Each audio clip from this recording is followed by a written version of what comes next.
All right, fight fans, welcome to another edition of Ram at the Fights. This edition of the show is for me a legendary one. I feel like the imposter syndrome right now because I'm gonna talk to two very important people in the boxing world. Gonna talk to Paul Bhatti, CEO of Kronk Gym, and John Lepak, COO of the Kronk Gym. Guys, welcome and thank you for accepting the interview. Thank you, Ram. Thank you for having me. Thank you for having us. Thanks Yeah, for having me. I Appreciate was it. going. We're talking previous the interview, Paul. You're coming from your passion for boxing, the passion from the Kronk brand. You're a businessman. John, you have a direct link with the Kronk Gym and the Stewart family. How you two come together to bring the shape in the revitalizing the Kronk Gym? This is a good story that Paul and I like to tell. It's a great opening question. Um, so I walked away from boxing a long time ago. After spending many years, I grew up in the original Kronk Gym, trained there, had one professional fight under the Kronk banner, and worked as an assistant for Emanuel Steward. Even lived with Emanuel for about 4 years in his training camp house in Detroit, and just swore I would never return to this sport or this business. And then, at the steward's request, came back and spent some time. They were kind of in a transitional period where they were looking for a permanent home for Kronk in Detroit, and it was temporarily housed under a youth development program out in a suburb of Detroit. And Paul and I linked up, the stars aligned, maybe Emmanuel sprinkled a little magic dust down.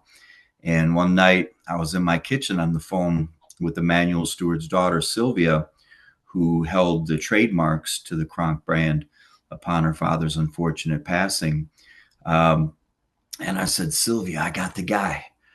And I called Paul, and Paul's driving back from a soccer tournament. He's like, what's going on? Like, what do you mean? I'm the guy, this, that, and I'll let Paul take it over. But, I'll say this, having been a part of not just Kronk, but the boxing business for so many years, that again, being part of some of the biggest promotions in history at the time before I walked away, I got to experience a lot of the success in what makes the boxing business successful. But I also saw a lot of the pitfalls in the areas where I knew that in order for Kronk to build into the future long term, it was going to need, a really special dynamic, people with a different set of skills. And that's how Paul and I kind of came together, Paul. Certainly an incredible story, John. It's never sank in yet. So Ram, basically for me, as John's been intrinsic in the boxing world for many, many years, I have been a massive fan from 7, 10 years old.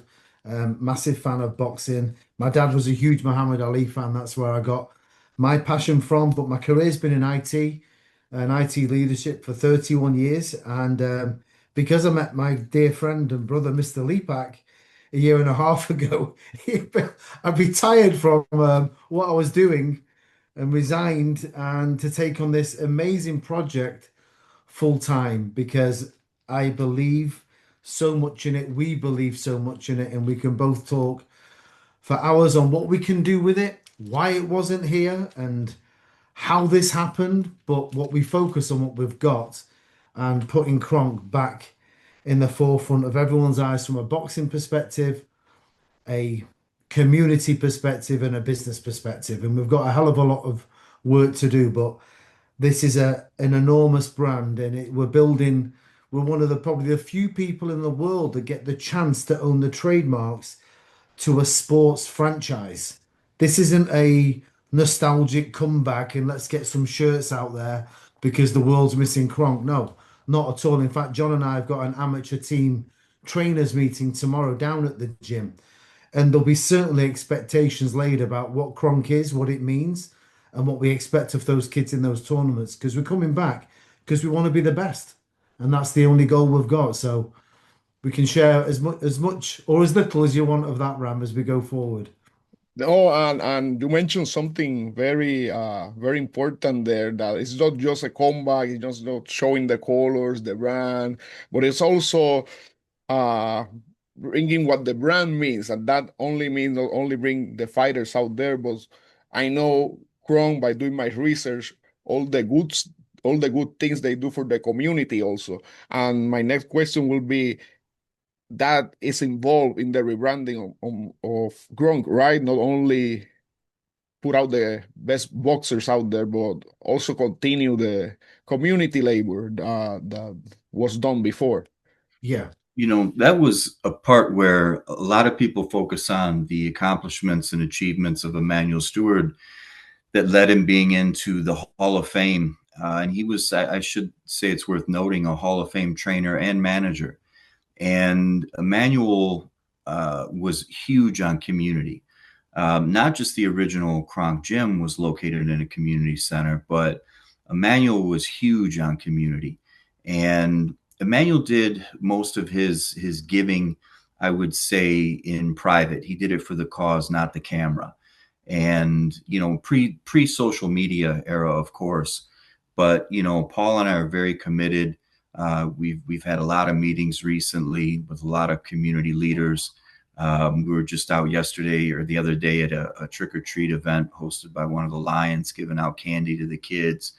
We've got a big thing coming up on Thanksgiving where we're feeding 1,000 senior citizens, and we're not just out handing out frozen turkeys and boxed stuffing or dressing, as we call it in the city. But it's worth noting that we're going the extra step to actually sit down and break bread with these seniors and listen to their stories and where they came from, and share that hot meal with them. So just so many other things like that we're committed to doing. But, Ram, back to your initial point, having grown up in the gym, and Paul was speaking about this meeting tomorrow, it also is about bringing back that legacy. And that's why we were very selective. And a lot of the trainers we're bringing back, reuniting, from world champions of the past to kids I grew up in amateurs with in Kronk from various generations, to not just honor Emanuel Steward's legacy outside the ring that we spoke of, but also inside the ring as well. And I saw the gym is returning to the historic Brewster Wheeler Recreation Center, if I'm right, right? That's correct. Okay. And I saw I saw the work you're doing on the gym. It look amazing because you guys have kept the colors, the pictures, all the old school stuff, the original sign on the door.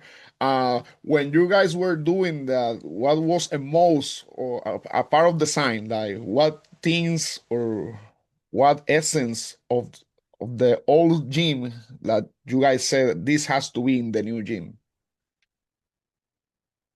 I'll Paul, let you I'll let you take that, John, only because you entered the old gym and I didn't. So I've got my own view, but I want to hear that from you, to be I honest. want to hear I want to hear Paul's view too, but all right, I'll take this one initially. I think for me it was just, it of course, to your point, it's the colors, it's the theme, it's putting up the pictures, honoring those who bled in that gym, who sweat in that gym, who in some cases gave their life, to those colors that gym represents, and what it means to the city of Detroit.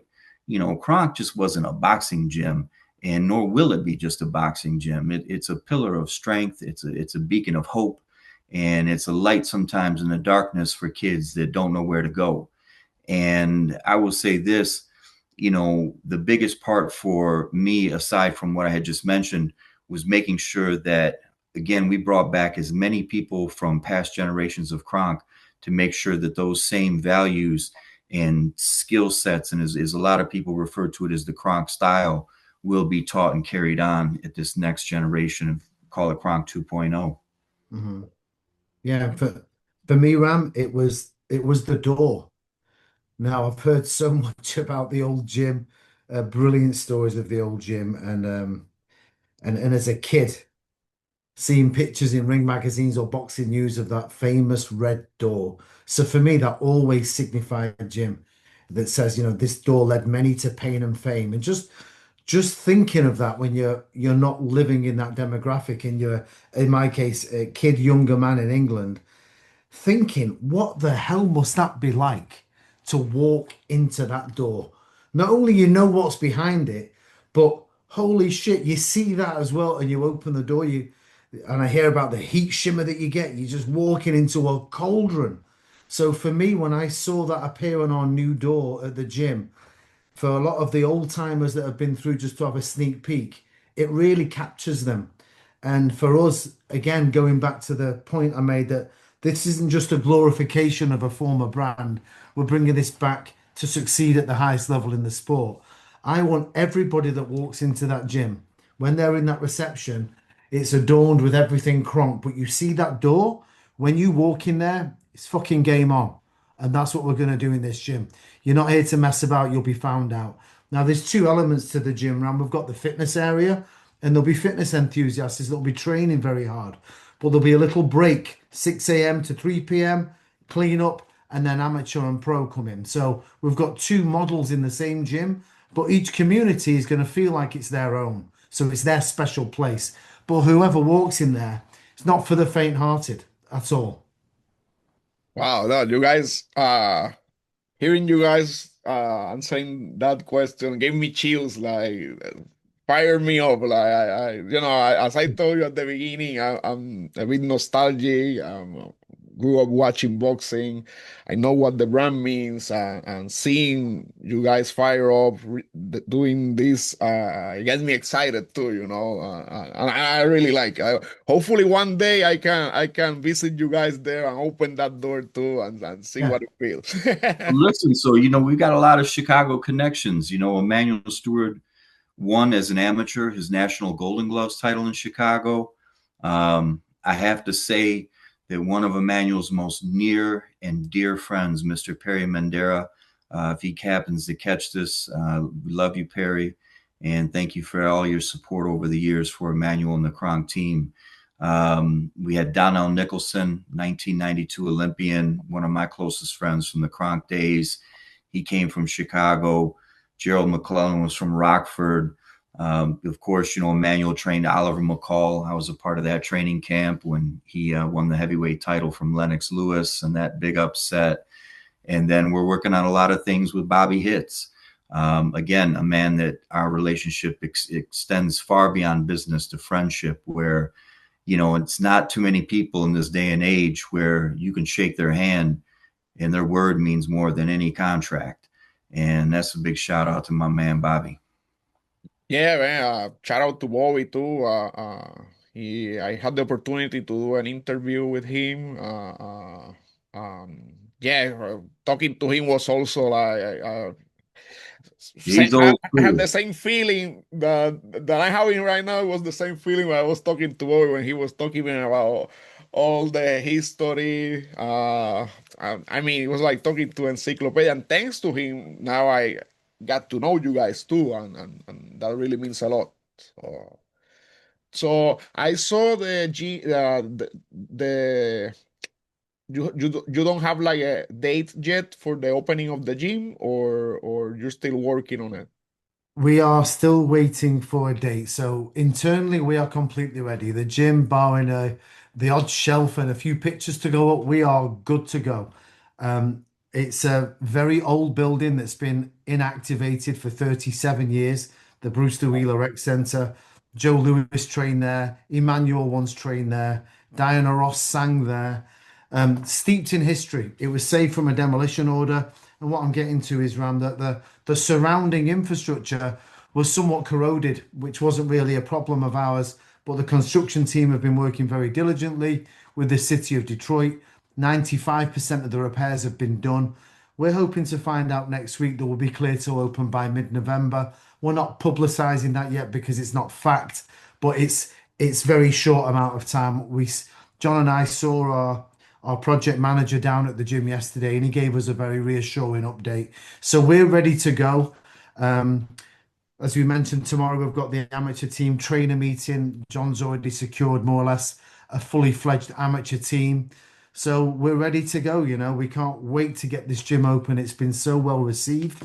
And from and I'll speak for John as well from a personal perspective, and he'll relate with my head shake now, but what we've been through the last 15, 16 months, and then the year prior to actually acquire the trademarks for this brand, it's a book and a podcast in itself. I was just gonna say that, Paul. That's a podcast in I'm telling itself. you, it's you know what, we don't unpack it enough because it's what really made us. There was a lot of patience and a lot of fortune and luck that came along the way. But I believe with the right people and the right mission, fortune favors the brave, and we were brave going for this because a lot of people didn't, and that's why it was kind of on the resting table for many years until John, myself, and a couple of others decided to invest into it. So really, really delighted as the progress we've made in the last year. We've just done so much with a very small focused team. Couldn't be prouder. Listen, he had dark hair before this process started. It turned gray, and I lost all mine. I can tell. I can tell. And I imagine, and of course I will ask this, but you guys don't have to tell me any details because I know you guys wanna keep it secret. But I imagine the day of the opening, it will be a big celebration, and probably you guys gonna invite former champions, former Kronk fighters, or that's the expectation. Well, I'll cover this a sec, John. And I know you've got some ideas on this as well. When we open the doors, Ram, that's going to be for the public. I'm sure there's going to be a few people from the past that want to come and see it, but we will be having like a gala event probably 2 or 3 months later down the line where we'll be open. We would have ironed out any blips in the operating procedures or any issues with the building. Like moving into a house, there's always something to rectify. We'll get it absolutely perfect, and then we're going to have a really, really lovely gala with all the former champions and people of fame and celebrity and sporting prowess within our networks that we'll be able to invite out to that event. But when we open the doors for business, it's more or less just going to be opening the doors for the general public. Oh, sounds Yeah. good. No, I can't wait. And as I said before, hopefully that day I can make it there. You live in Chicago, Ram, right? No, Milwaukee. I live in Milwaukee. That's a 7 hour drive, man. You can be here by 1 a.m. I'll see you at the gym in the morning. Yeah, yeah. Well, I have my job. Stuff with family. Just give me the number. I'll call the boss for you. Don't Oh, problem. okay, okay. I trust you. All I'll get it good at done. that stuff. And before we go, I want to ask you because of course I saw one of your prospects, Hunter Lee, amazing fighter, very talented. I want to know the expectation of you guys from Hunter Lee, and if there's another young rising prospect beside Hunter Lee that we should know and put an eye on. That's a great question. So we wanted to start out slow. We didn't want to just jump in before we had the gym open and start signing a bunch of fighters. But the opportunity presented itself through Hunter's head trainer, Third Chambers, who, it should be noted, his family goes back to the earliest days of Kronk. His uncle Daryl, may he rest in peace, was a rising Kronk star along with Tommy Hearns. And Third grew up in the gym since he was about 3 years old. Well, about 6 years old. He actually started training. So he brought Hunter to our attention. Hunter is a very accomplished Canadian amateur, and Third was able to bring him down to Puerto Rico while we did not have a gym, and brought him into Jake Paul's camp and started to transfer and train Hunter from an amateur into the professional style of boxing. So his career is advancing very well. He's with Bobby Hits now. As far as I call Bobby a promotional partner. We really work closely hand in hand, and we've got some things in the works. Hopefully we'll be able to come on with Bobby and announce, in the near future.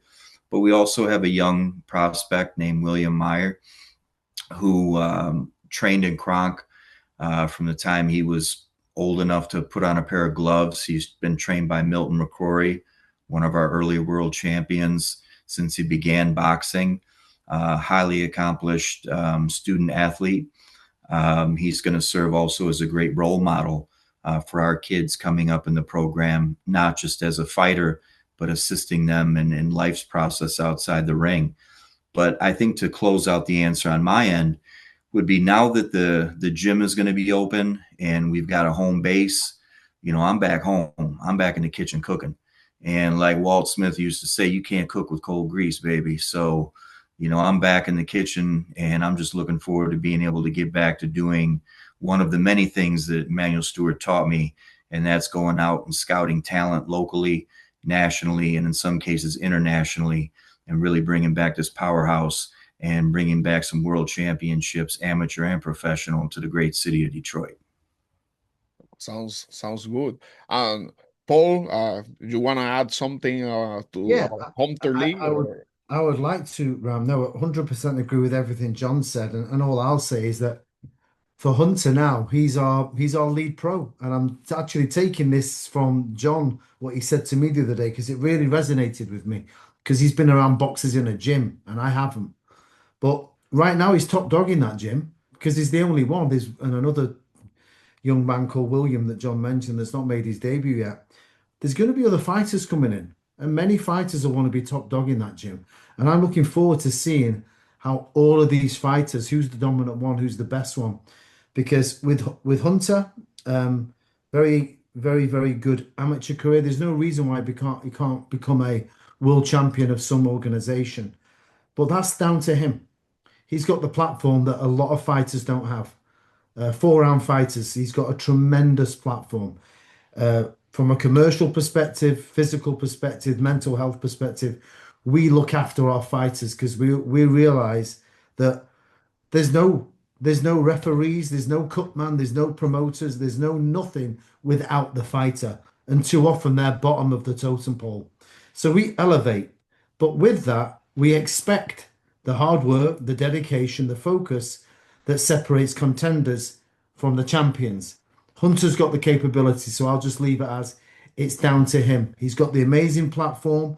He's wearing the most famous trunks in the world of boxing, and he's got this incredible gym that's 10 minutes across the border from Windsor where he lives. Talk about a kid with everything. The rest is down to him. So I'm looking forward to, watching his career. yeah, and I have the had the chance to talk to Hunter his last fight, do a quick interview with him. One of the question was, what does it mean to him to represent the Kronk Gym? And seems like he understands the Oh, he understands. yeah. Understands, but as we all know, this is a results business, and he's as John has mapped out many world champions careers, he's doing the same now alongside third with Hunter, and the opponents will get tougher. And I know what their expectations are. That's why I'm backseat. I watch and learn. But it's been incredible to be part of his career for the first 4 fights. I've learned a hell of a lot about a side of the sport that I didn't know. I just turned up in my seat, had a few beers, and watched. And now watching him in that last fight at Hard Rock, it's like seeing your child in there. You care so much, and I'm adapting my way through this. But it's certainly different emotions, and it's been very, very helpful for me to learn much more about the business by being part of his fights properly, not just as a fan.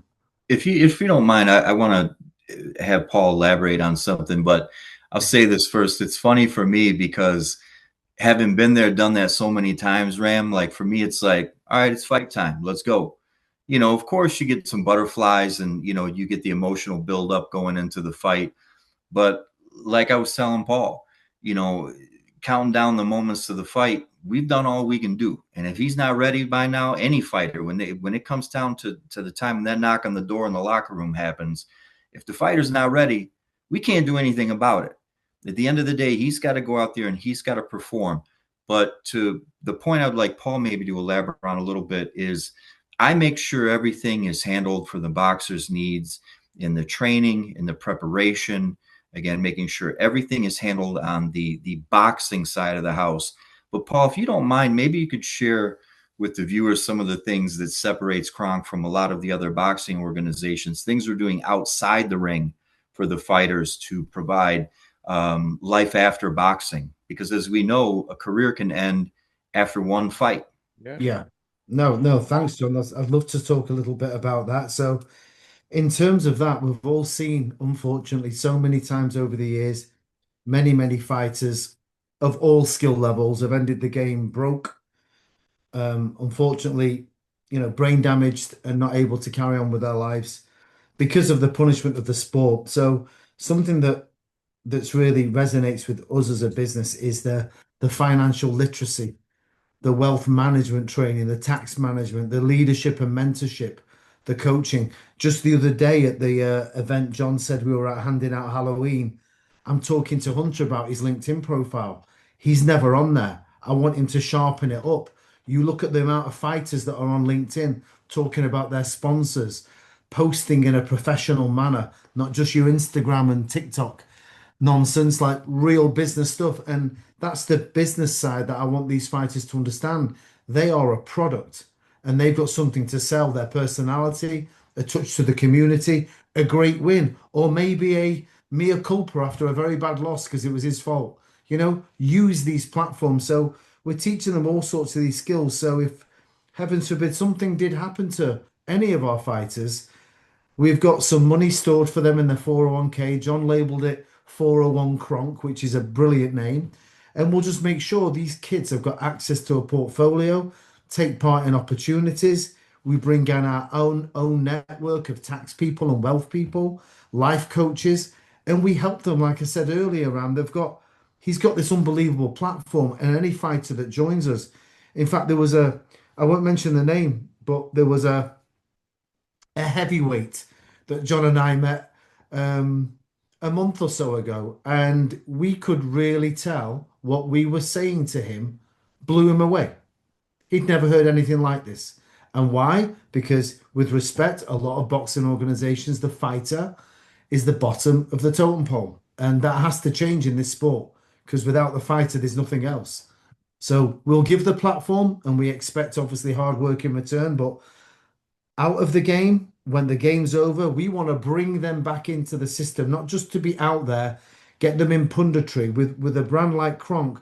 It's not just boxing. That is absolutely the underpin and always will be of this business. But because of the brand equity, and we always say it's a brand that speaks, you wear this, somebody just comes up to you.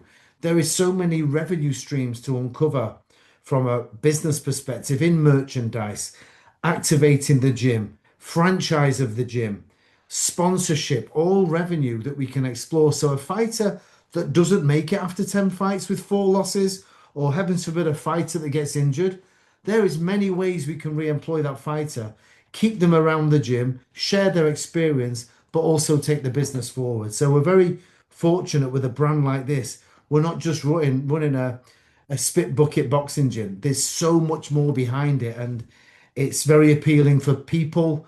Even contractors we're working with now, they want to come and join us because they see what we're doing. And we couldn't be more proud of that. So we just got to keep on driving that message and keep working hard. Oh, that's great stuff. I mean, no, I would say there's a small amount of promoters or brands that do that for the fighters, and you don't see that a lot.